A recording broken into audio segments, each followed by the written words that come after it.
So now I'm gonna tackle a bit of a tough subject. Telling my story is one thing, but if one thing my story does illustrate is that when we wrestle with these ideas of is there only one way to God, or do all roads actually lead to God, what you have to realize is that oftentimes the culture sort of thinks that this is a problem that lays at the feet of Christianity and Christianity only.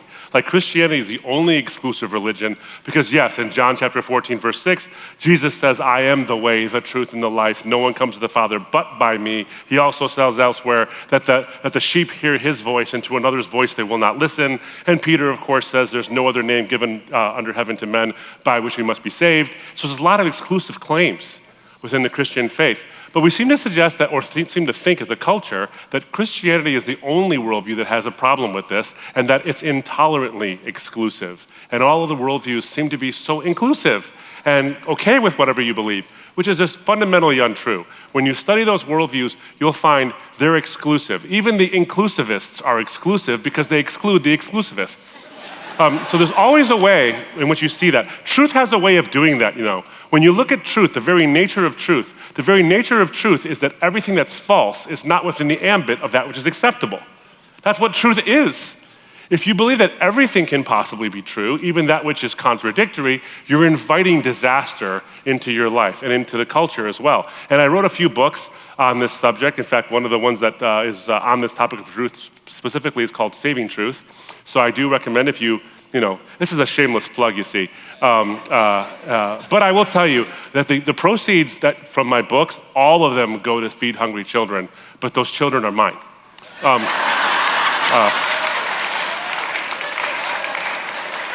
We do give to charity, by the way, so don't worry about that. Anyway, this idea, though, is not limited to Christians at all. Even when people seem to be inclusive, you can see the exclusivism there. I remember some years ago, I was speaking at a fundraiser for another Christian ministry in Oklahoma that does apologetics ministry like I do, which is, apologetics, by the way, is just a 50-cent word for a defense of the Christian faith. The word comes from the Greek word apologia. In 1 Peter 3:15, you see where you are always prepared to provide a reason or a defense for the reason for the hope you have. The word defense in Greek is apologia, and so you're just providing a defense. You're not apologizing for anything. Although I will tell you this, I know a lot of apologists, and some of them are people who are not so great at the art and science of Christian persuasion, but they are pretty good at making people sorry they asked in the first place. So we have to make sure we avoid that. Anyway, I was speaking at this apologetics conference, organization's fundraiser, and I was talking about how different worldviews are very different from each other, that they're superficially similar but fundamentally different. And there was a Hindu woman who was actually in the audience. Now, she was a convert from Christianity to Hinduism.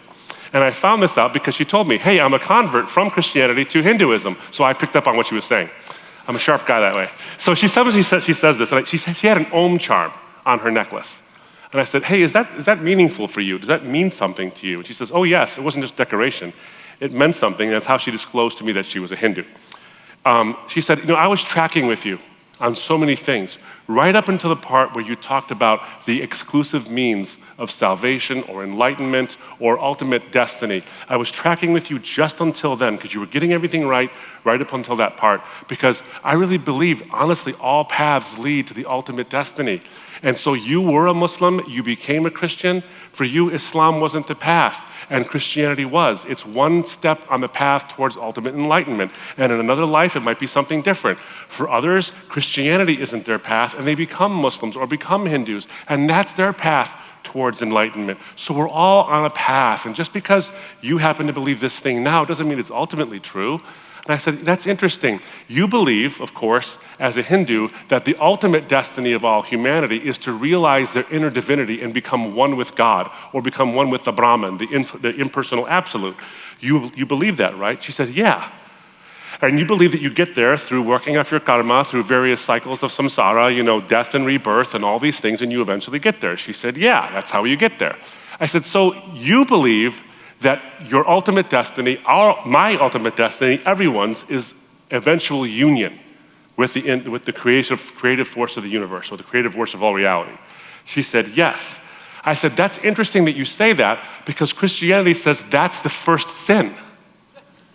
The very first sin was wanting to be God. And you're telling me that's the chief virtue.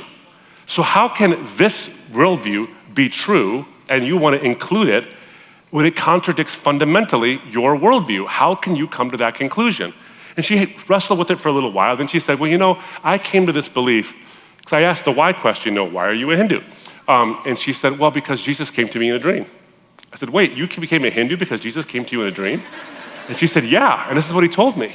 He told me that all paths lead to me. Nothing will be wasted. All paths eventually coalesce. I am one with the Creator, and you will become one with the Creator, just as I am one with the Creator, and all this stuff. And she went on and on. And so he came to me in a dream, and he said, Hinduism is the truth. I said, that's really fascinating, because I know a bunch of former Hindus who became Christians because Jesus came into a dream and said exactly the opposite of that. So my question then becomes, for you, my question is, if a dream of Jesus can yield completely opposite results, how is it a reliable test for anything?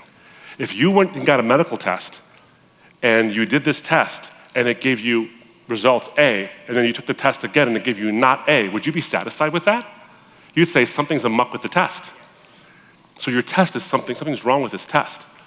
And then I said, and plus you said something was interesting to me. You said, for me, Christianity is the right path on the way towards ultimate enlightenment.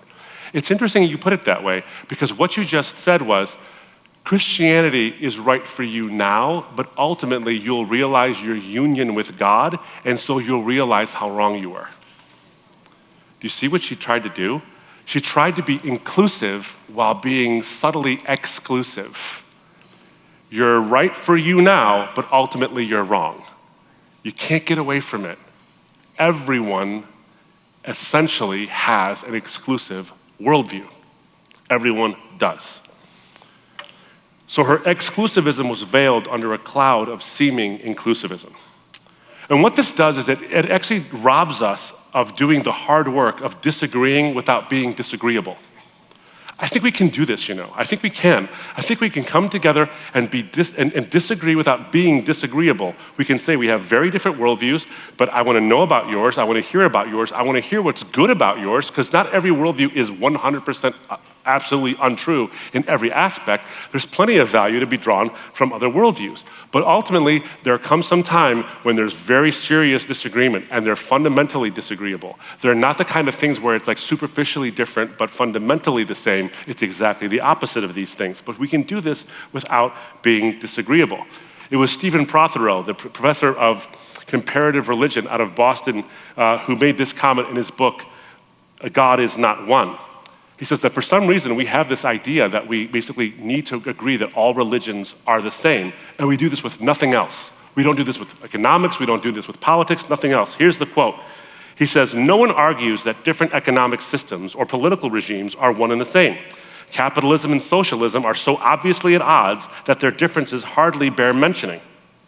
The same goes for democracy and monarchy, yet scholars continue to claim that religious rivals such as Hinduism and Islam, Judaism and Christianity are, by some miracle of the imagination, essentially the same. And this view resounds in the echo chamber of popular culture. It resounds in the echo chambers of popular culture. So we know that most things that disagree with each other are fundamentally different. Yet for whatever reason, out of this sense of respect, we believe that all religions are the same. We say things like all roads lead to God. That's what we say. Now, this sounds incredibly respectful, doesn't it? When you say all roads lead to God, you're being respectful of all roads. You're saying you're all equally valid. You're kind of saying they're all equally invalid, but you're really saying, you're trying to say they're all equally valid. It sounds respectful. I want to submit to you that that's actually disrespectful. It's inherently disrespectful. When you say all roads lead to God, the reason why it's disrespectful is because not all roads even claim to lead to God. When you look at Hinduism and Buddhism, for example, they seem very similar. They both teach reincarnation. They both teach about karma, and they teach about this cycle of death and rebirth on a way to achieve some kind of ultimate destiny. One destiny is one with the absolute. Another destiny is the extinguishment, just snuffing out.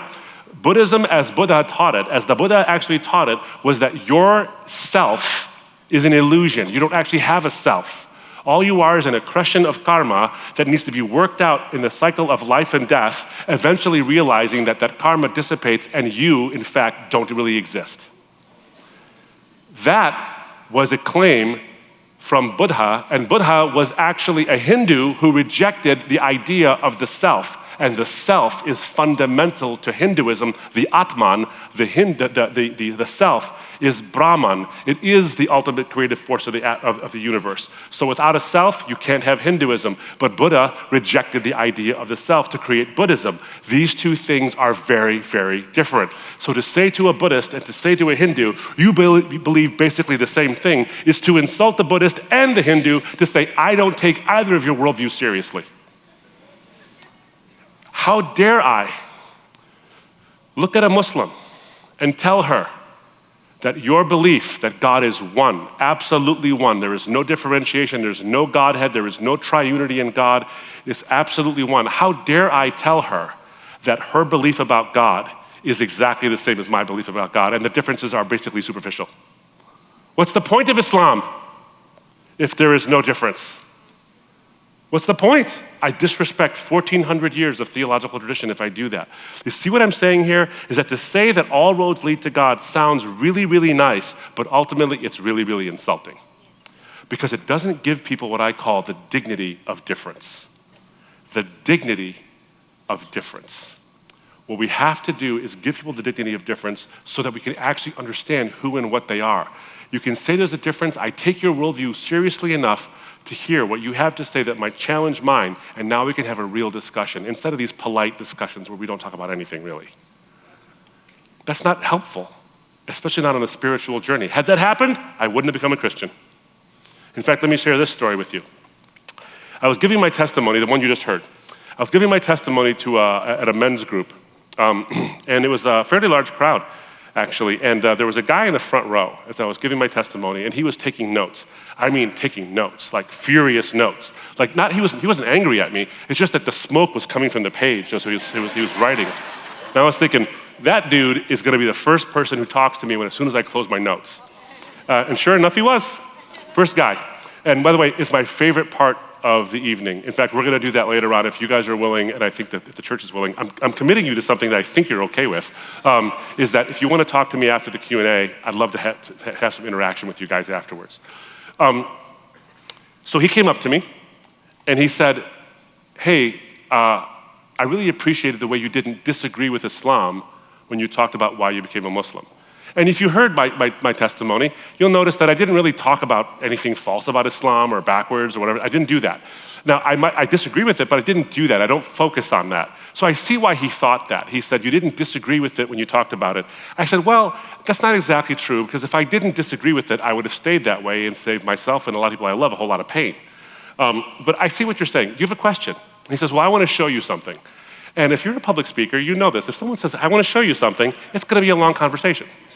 So he had drawn a diagram on a piece of paper. And in the middle of the diagram, he had scribbled a capital T, like a very bold-faced capital T. And he says, this represents the absolute total truth, objective truth. I believe in that. I said, good, so do I. He says, but none of us knows all of it. I said, great, I agree with you there too, because if I knew all the truth, I would know everything. If I knew everything, I would be God. So far, we're off to an awesome start. There is truth, and neither of us is God. This is gonna go great. So he said, here's the problem. And he had all these little lowercase t's that were surrounding it.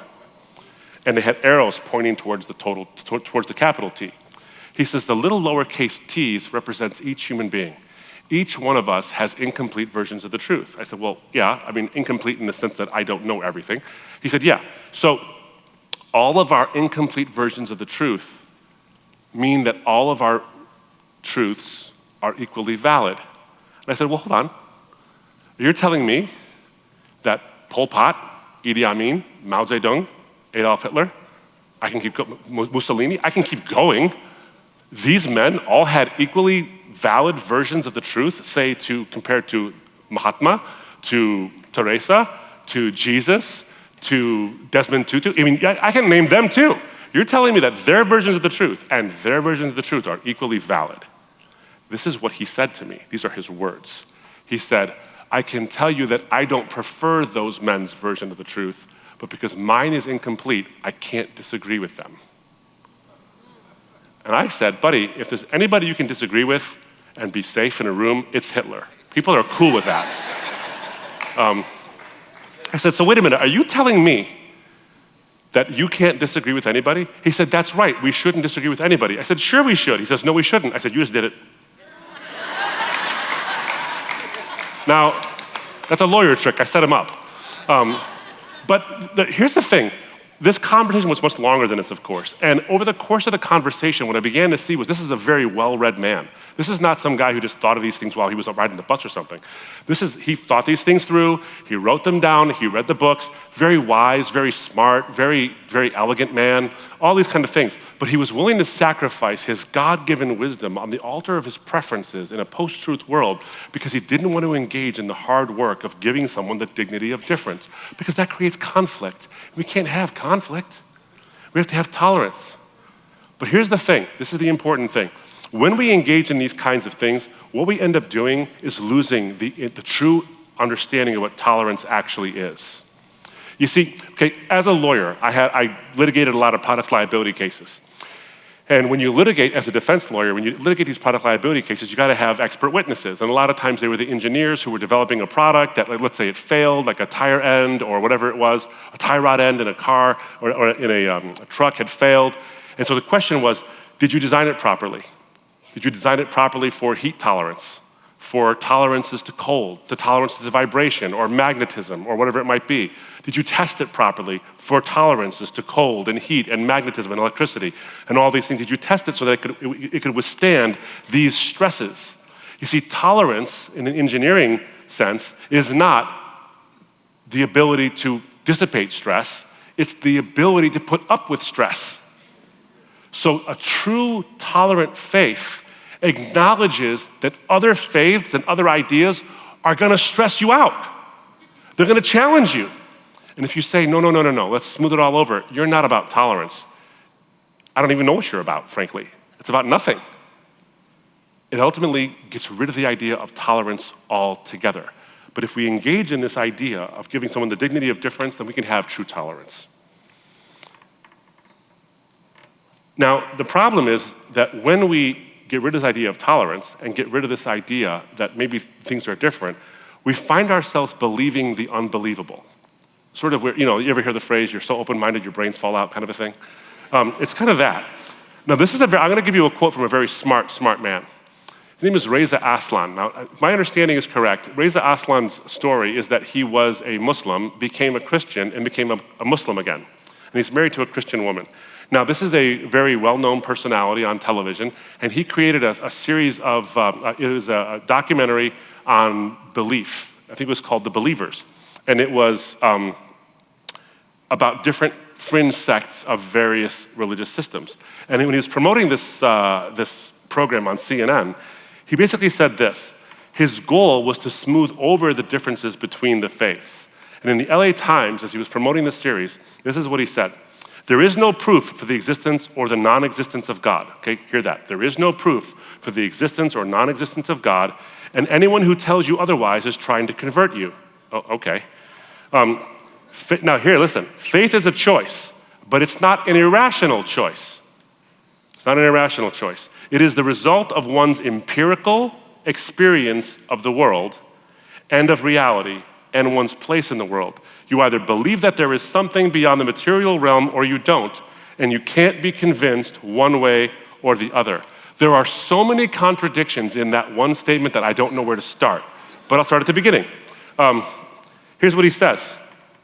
There is no proof for the existence or non-existence of God. No proof, right? Or either way, but it's not an irrational choice. Well, if there's no proof, what are you basing it on? Here's what he says. It's the result of one's empirical experience. You know what empirical means? Tested. It means evidence. But he just got done saying there's no proof one way or the other. And then he says you can't be convinced one way or the other. And so my question is, are you trying to convince me of that? You see, the problem is when very bright people elevate this mythical version of tolerance, you end up believing anything. But there is still the issue of the exclusivity of Jesus. There still is the issue of the exclusivity of Jesus, because he does say in John chapter 14, I am the way, the truth, and the life. No one comes to the Father but through me. And so the question is that so intolerant that we really have no reason believing this because it seems to be so exclusive? I was sitting across the table from someone who I value very much, whose opinion I just love to hear. He's an agnostic.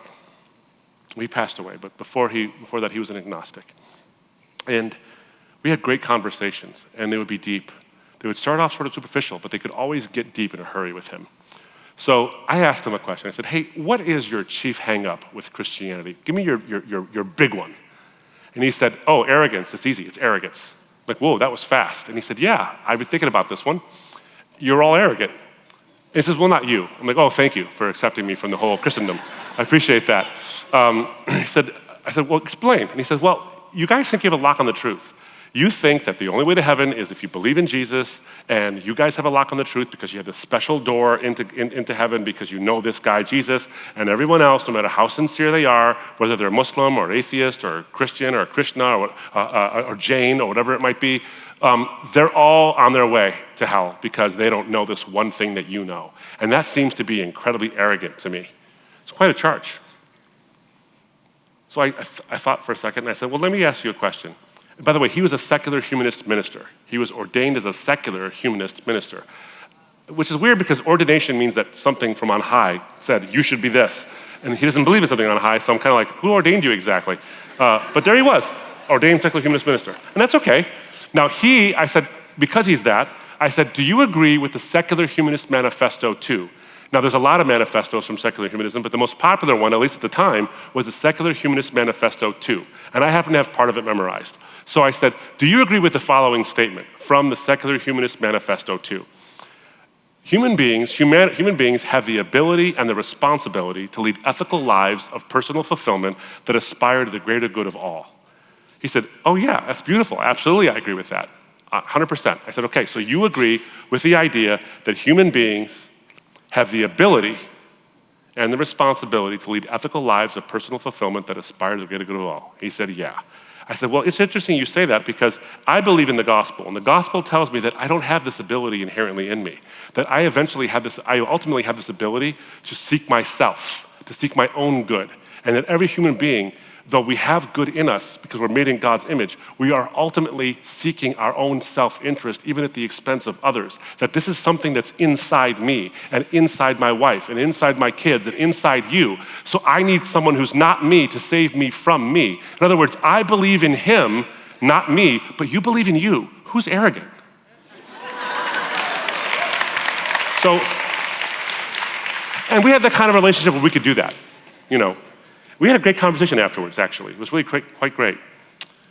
But it shows that really all of us, if we accept this idea of exclusivism or we reject this idea of exclusivism, there's an inherent, I don't know how to put this, usness to the whole thing. It's ours. I reject your exclusivism because I'm morally better than you. Or I'm exclusive because it happens to be my worldview. I mean, let's put it this way. I've been in a lot of churches, and I've said Jesus is the way, the truth, and the life, and he's the only way by which someone can come in and be saved. And when I'm at church, I get a whole lot of, amen, brother. And I often wonder, and I'm not trying to chastise anybody, but I'm trying to put myself in the shoes of someone who's not a Christian. And let's say they visit a church, and they hear that, and they hear the amen. What are they thinking? When they think that someone says, Jesus is the only way, and the audience says, amen, do they think those Christians are really grateful that there's at least one way to heaven? Or are they thinking those Christians are bragging that there is one way to heaven and it happens to be theirs? I'm not saying that about anybody in this room. What I am saying is that I think there are people who hear that. Doesn't mean it's false. It just means that that's the way they hear it. And so what I want to sustain in the minutes that we have left before the Q&A is that when Jesus says, I am the way, the truth, and the life, And when the believer says, amen, hallelujah, thank God, I think it's the first reason. It's this idea of ultimate gratitude, that thank God there's even one way, because there ought not to be. And I think it can be sustained by what Jesus says and does in the whole sort of enterprise. Jesus is asked a question, by what authority do you do these things? He's asked this question quite a lot, actually. And he knows the intention of the people who are asking him, but he makes a claim in John chapter 2 that's particularly poignant for our purposes. When they say, who do you think you are to say and do these things? He says, if you destroy this temple, meaning my body, I will raise it up again in 3 days. That's a bold statement. You can't say that kind of thing and not back it up. It's also a bold statement because what Jesus is saying is not, I really have beautiful teachings, like Buddha said, or I have a collective wisdom that is so wonderful that it'll form the duty and the ideas of the ages, like Confucius may have said. He didn't say these sort of subjective things about how eloquent his words were, although they were eloquent, about how wise his words were, although they were wise, about how world-changing his words were, although they did change the world. He didn't say, that's how you know who I am. That's subjective. He said, you'll kill this body, but it won't stay that way. That's either false or it's true. It can't be kind of one or the other. That's a statement of all statements because you can be proven wrong if you're wrong about this whole thing. People often ask me, why do you believe in Jesus and maybe not these other prophets and these other so-called prophets and these other claims to, systems of belief, whether it's Joseph Smith or Charles Taze Russell or whoever it might be, or, these guys. Why do you believe in Jesus and not them? And my answer is, they're dead and they stayed that way. Jesus died and rose from the dead, but he rose from the dead, and guys who rise from the dead tend to have credibility. Now, I don't have time right now to go into the evidence for this, but the reality is that the resurrection of Jesus, which we just celebrated on Easter, is not a matter of just mere hope. And it's not a matter of mere faith. It's a matter of a faith backed up by fact. It actually happened. I've debated atheists. You can go on our YouTube channel, go and look at our stuff. I've debated people on the resurrection of Jesus, and you can know, and we can go into the evidence if you want to during the Q&A. You can know that Jesus, have a reasonable certainty that Jesus didn't just stay that way. There is great reasons to believe he rose from the dead to give you and I life because he has power over that death. Now, but there's something else about him that I want to point out. About this Jesus who is so exclusive, who says that no one comes to the Father but through him, who says that his sheep hear his voice and they listen to no other. The one who in Matthew and Mark and Luke claims to be greater than the temple, greater than the prophets, the one who sends the very prophets. He says he sends the prophets. He's the one who sends the angels. No one can send the angels but God alone. No one is greater than the prophets but God alone. No one is greater than the temple that God himself commanded be built than the one for whom the temple was built in the first place. He claims to be greater than all these things, which means he claims to be God in Matthew, Mark, Luke, and John. And what's interesting about this is that every other system of belief seems to have this affinity for this Jesus. He seems to be the sun around which their worldviews orbit. I don't know why that is. For the Muslim, he is a prophet of God, born sinless of a virgin, performs miracles, and heals the sick, and even raises the dead. For the Hindu, he is an incarnation of Vishnu. He is this wonderful personage who is an incarnation of Vishnu. For the Buddhist, he is an enlightened bodhisattva. Not quite the Buddha, but quite enlightened himself. Even for the secular humanist, many of them will say that Jesus is this personality that enters into the world who is timeless. One atheist was telling a colleague of mine, he's a prominent atheist in the UK, and he said to him, one thing about Jesus was he was not a product of his time. So for some reason, everyone seems to want a piece of Jesus. Everyone seems to love Jesus.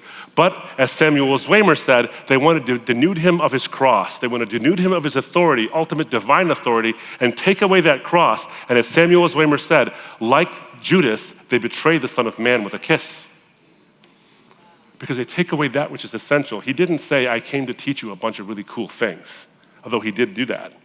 He said, I came to make the dead alive again.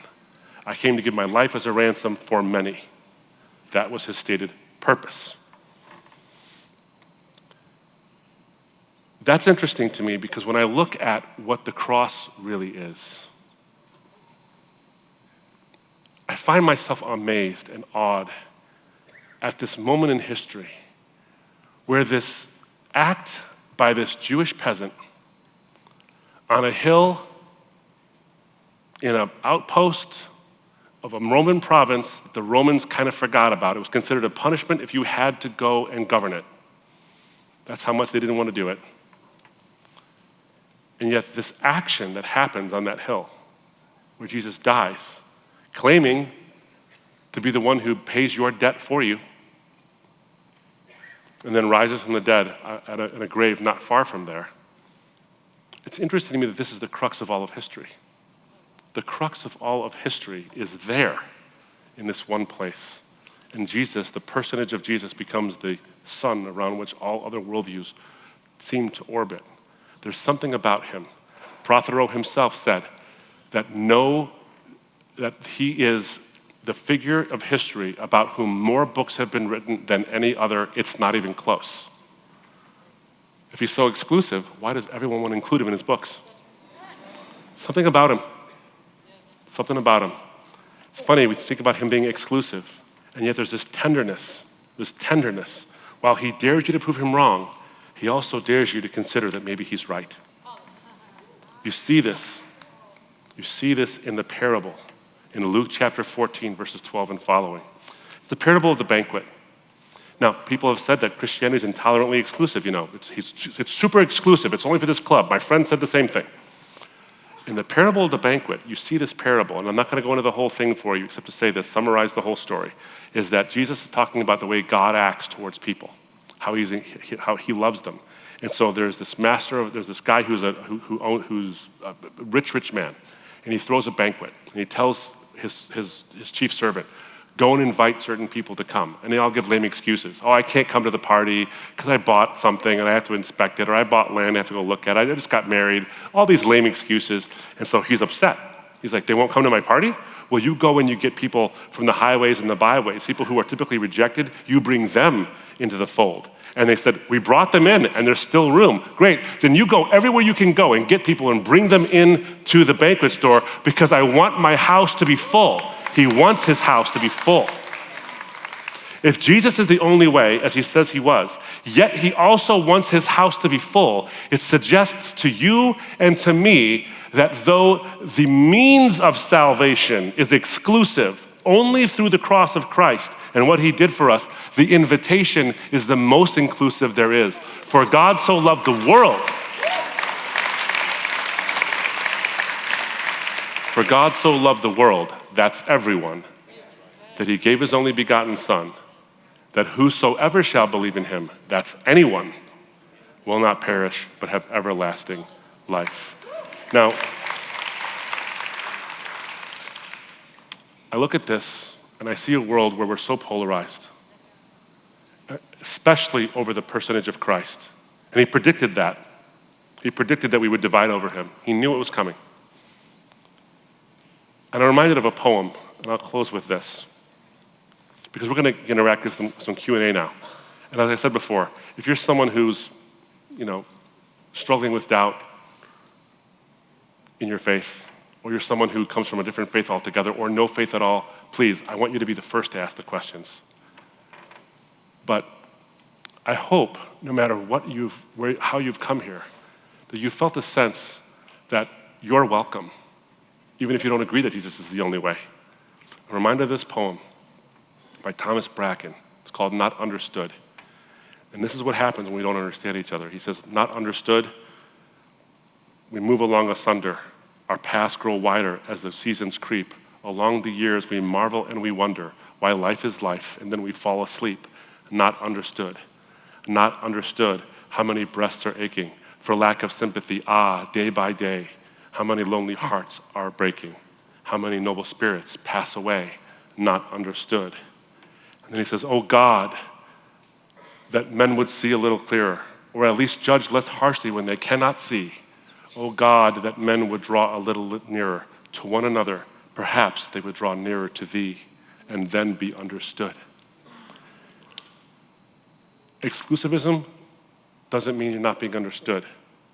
But sometimes we can be so exclusive that we don't understand what someone's feeling when they're challenged by the Christian faith. I hope that you can see that it is quite reasonable for Jesus to claim to be the only way. And it's even more reasonable for us to believe that because he rose from the dead. We can talk about the evidence of that if you'd like. But let us put off any ideas that other worldviews are inclusive. We all have to deal with this issue. And if we want to find a road that leads to God, let's do it by trying to draw nearer to one another. And perhaps we will draw nearer to him. And then, friends, you'll be understood. God bless you.